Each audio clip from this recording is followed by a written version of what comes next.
Europe 1, il est 6h05. Si je vous dis E333, E249, E243, vous êtes sans doute intrigué par les mystérieux sigles qu'on trouve sur les emballages des produits alimentaires. Ce sont des colorants, des émulsifiants, des exhausteurs de goût, comme on dit. Ce sont des additifs alimentaires. Et l'ANSES, Agence de sécurité des aliments, publie ce matin une étude plutôt rassurante. Ève Roger, des barres de céréales aux plats préparés en passant par les boissons ou le chocolat. 30 000 produits analysés. Résultat, les additifs sont de moins en moins utilisés.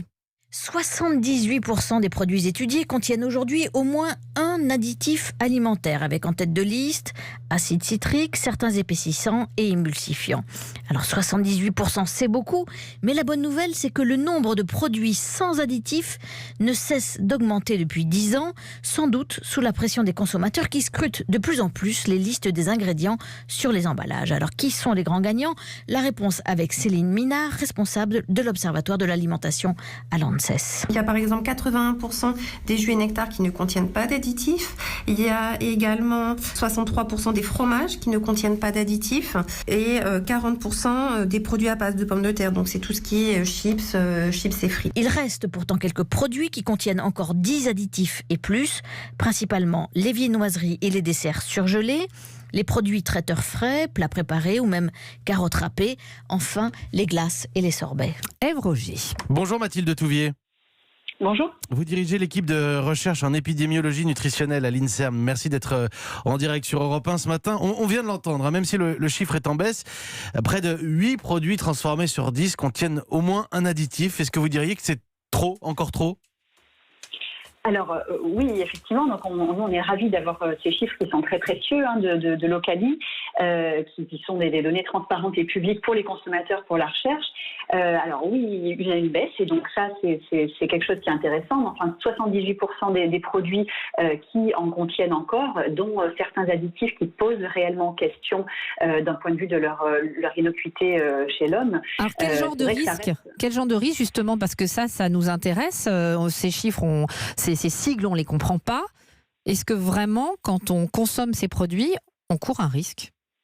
Alors, on a été alerté à la base par des travaux qu'on a conduits, alors notamment dans la cohorte Nutrinet Santé, sur plus de 100 000 adultes français, qui montraient des risques associés à des consommations d'aliments ultra transformés. Ces aliments qui, pour beaucoup, contiennent des additifs, voire des cocktails d'additifs alimentaires. Et donc, on a vu une association avec une augmentation de risque de cancer, de maladies cardiovasculaires et d'autres pathologies. Donc, si la plupart des additifs autorisés en Europe, il en existe un peu plus de 330, sont probablement sans risque pour la santé, on a quand même une accumulation récente d'études, notamment expérimentales, animales ou in vitro, qui suggèrent des risques pour certains additifs, certains émulsifiants, certains colorants, dioxyde de titane par exemple, certains édulcorants également.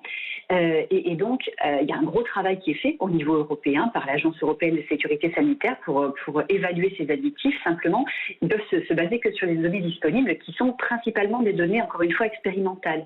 Mais on manque cruellement de données sur la santé humaine à long terme, sur les cancers, les maladies cardiovasculaires, etc.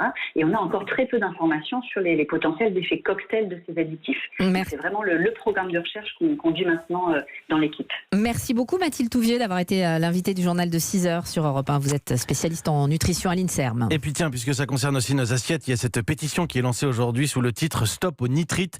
Elle réclame l'interdiction des nitrites, de ces produits que l'on retrouve notamment dans la charcuterie industrielle à cause de leur rôle dans l'apparition de certains cancers digestifs.